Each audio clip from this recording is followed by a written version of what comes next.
Assalamualaikum warahmatullahi taala wabarakatuh. Bismillahirrahmanirrahim. Mari kita mulai pembelajaran pada hari ini, pembelajaran daring untuk Ramadan pada hari ini dengan pembacaan Ummul Kitab. Mudah-mudahan amal ibadah kita diterima oleh Allah Subhanahu wa taala, puasa kita, tarawih kita, sholat kita, semuanya diterima oleh Allah Subhanahu wa taala, dan mudah-mudahan kita semua selalu dalam lindungannya, amin ya rabbal alamin, selalu mendapatkan rahmat dan hidayah darinya, amin ya rabbal alamin. Al-Fatihah. A'udzubillahi minasyaitonir rajim. Bismillahirrahmanirrahim. Alhamdulillahirabbil alamin, arrahmanir rahim, maliki yaumiddin. Iyyaka na'budu wa iyyaka nasta'in, ihdinas siratal mustaqim, siratal ladzina an'amta 'alaihim ghairil maghdubi 'alaihim waladdallin. Amin. Terima kasih yang saya hormati Bapak Ibu Dewan Guru MTA Islamiyah dan juga Mbak Darul Hasan dan anak-anakku sekalian yang ada di rumah masing-masing. Mudah-mudahan selalu dalam ketaatan kepada Allah Subhanahu wa taala, melaksanakan puasa, ibadah dan lain sebagainya, tidak malas-malasan di rumah, tidak hanya tidur, main HP dan lain sebagainya, tapi membantu orang tua juga, bantu masak, bantu nyuci, ya bersih-bersih dan lain sebagainya. Mudah-mudahan amal ibadah kita dikabulkan oleh Allah Subhanahu wa taala, dan mudah-mudahan kita bisa berjumpa kembali dengan Ramadan yang akan datang, amin ya rabbal alamin. Ini saya pakai alat streaming seadanya, pakai HP, jadi kalau kurang bagus ya dimaklumi hasilnya. Yang penting kita cermati ya. Nanti ngisi absen di kolom komentar di bawah, biar diabsen oleh Bapak wali kelas atau Bapak Ibu wali kelas masing-masing. Oke, langsung saja. Bismillahirrahmanirrahim. Yang pertama kita membahas tentang taharah. Apa itu taharah? Taharah itu adalah bersuci. Kita mau menghadap kepada Allah, kita mau sholat, maka pakaian kita, badan kita, tempat yang kita gunakan untuk sholat itu harus suci. Yang pertama, badan kita harus suci. Suci dari hadas kecil atau hadas besar. Suci dari hadas kecil atau hadas besar. Yang kedua, baju kita. Baju kita itu harus suci dari najis. Ya, dari najis. Yang ketiga, tempat kita juga, tempat kita yang kita pijak untuk sholat, sajadah misalnya, itu harus suci juga dari najis. Nah, apa saja alat yang bisa digunakan untuk menghilangkan najis? Yang jelas ada alatnya. Alat yang digunakan untuk menghilangkan najis yang pertama, yang paling mutlak itu adalah air. Ya. Ada berapakah air yang bisa digunakan untuk bersuci? Ada 7, ya, ada 7. Dan ini mungkin sudah kita bahas, tapi karena ini kita tabarukan di bulan Ramadan, kita mengaji lagi, mengingat kembali pelajaran-pelajaran yang sudah kita pelajari sebelumnya. Jadi beda ya antara kita belajar di bulan Ramadan dengan di bulan Ramadan, itu pahalanya berbeda. Walaupun belajar di bulan Ramadan itu juga pahalanya sangat besar, karena orang belajar itu pahalanya sangat besar. Ya, dalam hadis disebutkan ya, bahasanya orang yang belajar 1 jam tafakkur sya'ah khairum min ibadatis sanah. Orang yang berpikir, orang yang belajar 1 jam itu lebih bagus daripada ibadah 1 tahun. Itu orang yang belajar di bulan Ramadan, di selain bulan Ramadan, apalagi di bulan Ramadan ya. Jadi amal ibadah kita dilipat gandakan. Kalau kita belajar di luar bulan Ramadan itu 1 jam saja itu sama dengan ibadah 1 tahun, apalagi di bulan Ramadan. ya dilipat gandakan amal ibadah kita, mudah-mudahan diterima ya. Pertama adalah taharah. Taharah itu menghilangkan najis atau bersuci. Air yang bisa digunakan untuk bersuci ada 7. Yang pertama adalah al-ma'ul matar, yaitu air yang turun dari langit atau air hujan. Air yang turun dari langit, air hujan itu adalah air yang tahirun mutahhirin. Jadi air yang suci dan mensucikan. Air hujan. Jadi air hujan itu bisa untuk menghilangkan najis dan kotoran. Yang kedua adalah al-ma'un nahar. Ma'un nahar. Jadi air sungai, air yang mengalir di bumi, air yang mengalir di atas bumi, itu air sungai atau air ledeng, air pipa itu juga sama dengan air sungai ya, bisa digunakan untuk bersuci, bisa digunakan untuk menghilangkan najis, bisa menghilangkan najis, bisa menghilangkan hadas kecil ataupun hadas besar. Jadi air sungai dan itu rasanya adalah tawar, sama dengan air hujan tadi, itu juga rasanya tawar dan itu bisa digunakan untuk bersuci. Yang ketiga adalah al-ma'ul bahr, air laut yang rasanya asin. Air laut itu air yang ada di laut yang rasanya asin. Dan walaupun asin itu bisa digunakan untuk menghilangkan najis, bisa digunakan untuk menghilangkan hadas kecil, bisa digunakan untuk menghilangkan hadas besar. Kita singkat-singkat ya. Terus al-ma'ul bi'r. Ma'ul bi'ri itu adalah air sumur, air yang keluar dari perut bumi atau air erosif ya, air yang keluar dari perut bumi itu adalah air sumur, digali tanahnya sampai 10 meter 12 meter keluar air, maka itu al-ma'ul bi'ri. Jadi air sumur itu bisa digunakan untuk bersuci, menghilangkan najis. Terus air apa lagi? Air al-ma'ul ain, ma'ul ma' dengan ma'ul ain. Air mata air, air sumber ya. Air mata air itu adalah air sumber, air yang keluar dari bumi ya, keluar dari bumi, air sumber. Nah, itu biasanya digunakan oleh orang-orang tua kita zaman dahulu ya, karena ada sumur jauh dari sungai, maka cari sumber itu sumber itu air yang bersih biasanya, karena tidak melewati jalur-jalur yang kotor, langsung keluar dari bumi, maka itu air sumber itu biasanya air yang bersih yang bisa digunakan untuk minum. Itu namanya ma'ul ain. Terus yang keenam adalah air salju. Air salju itu biasanya di kutub utara itu ya.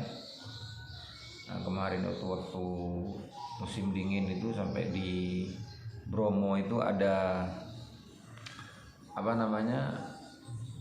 banyak sungai yang membeku. Nah, air es itu bisa digunakan untuk bersuci ya. Terus air embun di daerah-daerah dingin, ma'ul barat ya. Jadi air embun, misalnya kita ke Tiris, terus kita itu naruh wadah ya, naruh timba, terus nanti di timba itu berisikan airnya sangat dingin, sangat bersih sekali biasanya air embun itu, dan itu enak untuk kesehatannya. Guru kita itu biasanya Kiai Haji Muhammad Hasan, Kiai Haji Munir Khalili itu cerita kepada saya mulai tahun 82 itu selalu mengkonsumsi meminum air embun, jadi menaruh air yang sudah dimasak setelah isya itu baru subuh nanti diminum, jadi taruh di halaman rumah biar ada embunnya itu diminum. Nah itu sehat, bagus bagi kesehatan minum air embun itu. Nah itu bisa digunakan untuk menghilangkan najis, bisa digunakan untuk wudhu dan lain sebagainya. Itu ada 7 air yang bisa digunakan untuk bersuci. Nah, sekarang apa saja yang nomor 2 selain untuk bersuci menggunakan air yang tadi, maka orang itu harus suci dari hadas kecil dan hadas besar terutama. Sebelum suci dari hadas kecil, maka pakaian kita juga harus suci dari najis dan kotoran. Ya, najis atau kotoran. Apa saja benda yang najis itu? Ya, saya sebutkan ya, biar lebih ringkas. Yang pertama adalah sesuatu yang keluar dari 2 lubang, minasyabilain. Apapun yang keluar dari 2 lubang belakang atau depan, kubul dan dubur, itu najis. Kencing, ya kotoran yang keluar dari semua lubang depan itu najis, hukumnya najis, kecuali sperma tidak najis dan telur tidak najis ya. Jadi kotoran yang keluar dari jalan depan, belakang itu najis, hukumnya najis. Terus yang kedua adalah muntahan, sesuatu yang dimuntahkan. Muntah itu najis, baik anak kecil ataupun orang sudah dewasa, itu najis. Muntahan itu najis. Yang ketiga adalah darah ya. Darah apa saja yang namanya darah yang mengalir, kecuali darah yang membeku. Darah yang beku itu hati ini kan, hati jantung ini dalam kitab itu adalah darah, tapi darah yang beku ya. Darah yang mengalir, darahnya ayam, darahnya ikan sekalipun, walaupun ikan itu hukumnya halal untuk dimakan, tapi kalau darahnya, misalnya kita nyembelih ikan ya, ikan laut atau ikan sungai besar ikannya, kita sembelih ikan itu misalnya, kita goreng, kita iris ikan itu dagingnya, nanti keluar darah. Nah, darahnya yang mengalir itu kalau kena baju, kena badan kita itu najis. Jangankan darahnya ikan, darahnya manusia loh najis. Ya, darahnya manusia najis. Jadi kalau darahnya najis, misalnya kalau kita mau masak ikannya besar, terus banyak darahnya, ya dibersihkan dulu darahnya itu, dibuang dulu darahnya itu. Nah, seperti itu. Itu darah itu najis, hukumnya najis. Yang ketiga adalah yang najis itu, yang pertama tadi sesuatu yang keluar dari 2 lubang, yang kedua adalah muntahan, yang ketiga adalah darah, yang keempat itu adalah bangkai ya,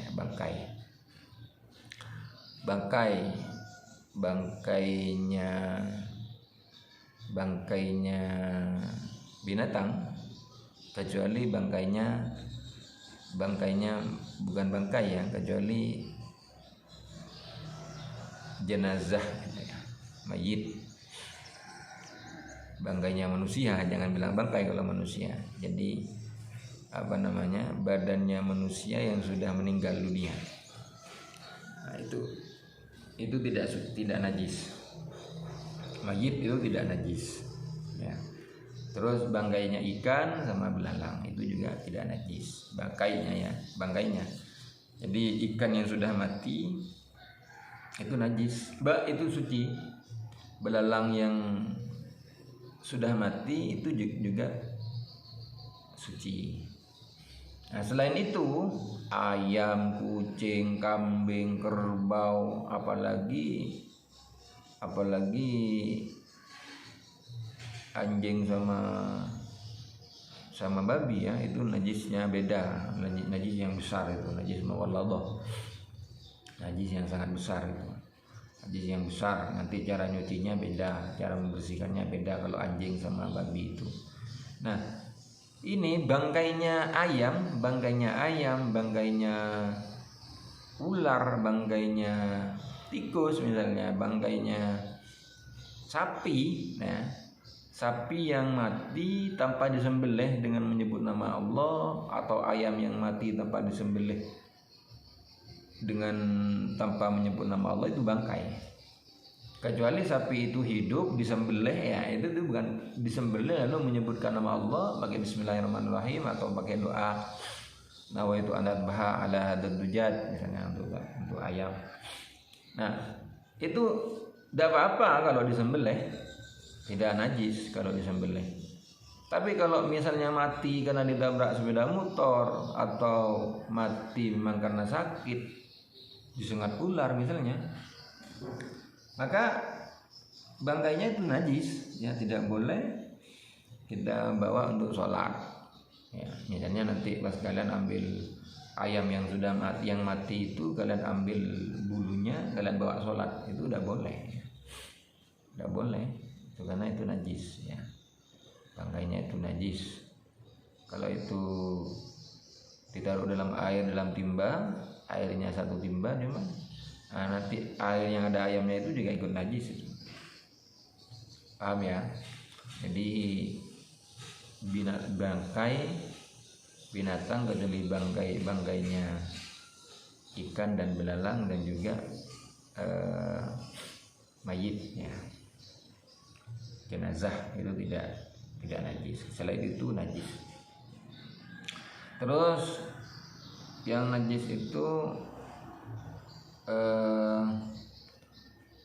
tadi anjing dan babi. Anjing dan babi itu najis. Kalau tangan kita basah, anjingnya juga basah, maka kita sentuh anjing itu, maka najis tangan kita. Atau babi kita sentuh sementara tangan kita basah, ya, atau anjing babinya juga basah, maka najis hukumnya kita menyentuh itu. Kecuali kering, panas matahari, panas sekali, terus ada anjing datang, anjingnya bagus, ya, misalnya kering, tangannya kering, terus anjingnya juga kering, kita elus itu, misalnya kita dielus, ya, oleh kalian, tangannya kering, ya, tangannya kering, terus anjingnya juga kering, dan kalian sendiri yang tahu nanti, kitanya sendiri yang tahu kering dan tidaknya tangan kita. Kalau misalnya tangan kita itu berkeringat, ya najis kita menyentuh anjing itu, walaupun anjingnya kering, tapi tangan kita berkeringat. Tapi kalau tangan kita keresang, maka kita nyentuh anjing itu tidak najis kalau sama-sama kering. Al-jaffu bil jaffi la yadurru bila khilafin. Jadi kering sama kering itu tidak membahayakan, itu tanpa khilaf. Semua ulama bersepakat kalau kering sama kering. Jangankan anjing, tai kering misalnya, pada temancok kering atau tai kering, itu kering, tangan kita kering, mau kalian buang tidak ada alat untuk buangnya, maka dipakai tangan, diangkat kering, jadi kayak ampeyek gitu, kering sama kering dibuang gitu saja, cium, tidak bau, tidak apa-apa, maka itu tidak apa-apa, tidak najis, ya, tidak bau, tidak ada apa-apa, ya, kering. Nah, kalau bau di tangan maka najis. Ya, misalnya di najis yang ke-6 dan ke-7 itu adalah najisnya anjing dan najisnya babi. Dan itu disebut dengan najis mughalladhah, najis yang berat ya, najis yang kelas berat. Najis mughalladhah itu harus disucikan memakai air 7 kali dan salah satunya dicampur dengan tanah. Campur dengan tanah itu macam-macam najis ya.